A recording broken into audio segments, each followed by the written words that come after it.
Are drinks like Olipop and Poppy actually good for you? Let's break down the truth behind these drinks that claim to promote gut health. The future of soda is now. Imagine a soda that tastes like it was picked from a tree.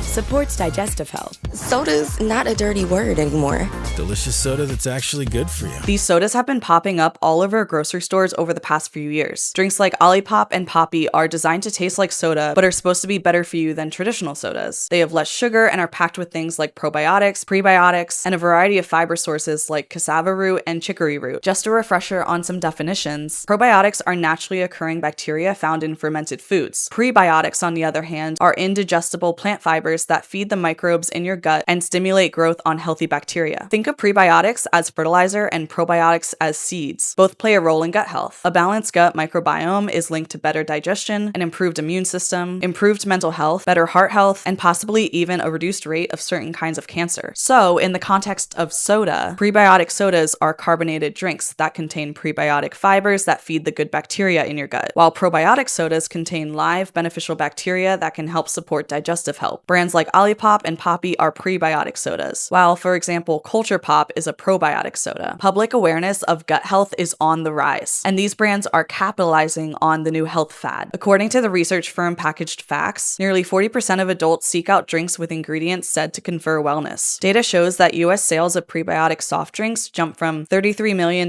in January 2022 to $777 million in January 2025. So do these gut health drinks actually live up to their health claims? Let's break down the pros and cons of these prebiotic and probiotic sodas. Starting with the pros. Compared to traditional sodas, many of these drinks contain less sugar. For comparison, regular sodas often contain 35 to 40 grams of sugar per can, while a can of Olipop has 2 to 5 grams of sugar. Also, these drinks are a good source of fiber. The FDA recommends 28 grams of fiber daily, yet most Americans fall short on this. Olipop, for example, contains 6 to 9 grams of fiber per can. This meets the FDA's excellent source of fiber standard. Many of these drinks contain the prebiotic inulin, which one study found has many benefits. These include helping people feel full longer, reducing cravings for unhealthy foods, and boosting the number of good gut microbes while decreasing bad bacteria. One 2019 study even found that taking inulin supplements may reduce insulin resistance in people with type 2 diabetes. And now let's go over the cons, or at the very least, the questionables around gut health soda. Starting with the sweeteners found in those drinks. Both of these sodas contain stevia leaf extract, also known as stevioglycosides. This ingredient might be considered natural because it comes from a plant, but it is highly processed in a lab. There's a mix of opinions on stevia leaf extract, with some studies saying there's benefits, while other research raises concerns on the health effects. Now let's go back to the ingredient inulin, which is a prebiotic fiber found in a lot of these drinks. Inulin is deemed safe by the FDA, but it can cause digestive issues for people with IBS, according to research published in the National Library of Medicine. Andrew Gerwitz, a biomedical science professor at Georgia State University, said that consuming grams of inulin regularly may increase your risk of cancer, potentially by dampening anti-tumor immunity. The same person co-authored a case report on a man who developed colon cancer after taking 4 grams of inulin daily. Another study found that high levels of inulin, specifically 30 grams per day, may lead to inflammation and liver damage. Going beyond inulin, fiber as a whole can be a double-edged sword. It's essential for digestive health, but too much can cause temporary issues like bloating, gas pains, and loose stools. NYU professor of nutrition and registered dietitian Lisa Young says that these soda sources of fiber are not the best way to get your fiber or its benefits. With these drinks, the fiber is coming in extracted form, so you aren't getting all the nutritional benefits that come from whole foods like fruits and vegetables. These drinks have a lot of benefits, but they might not be the gut-healing elixirs that advertising makes them out to be. In fact, Poppy is paying $8.9 million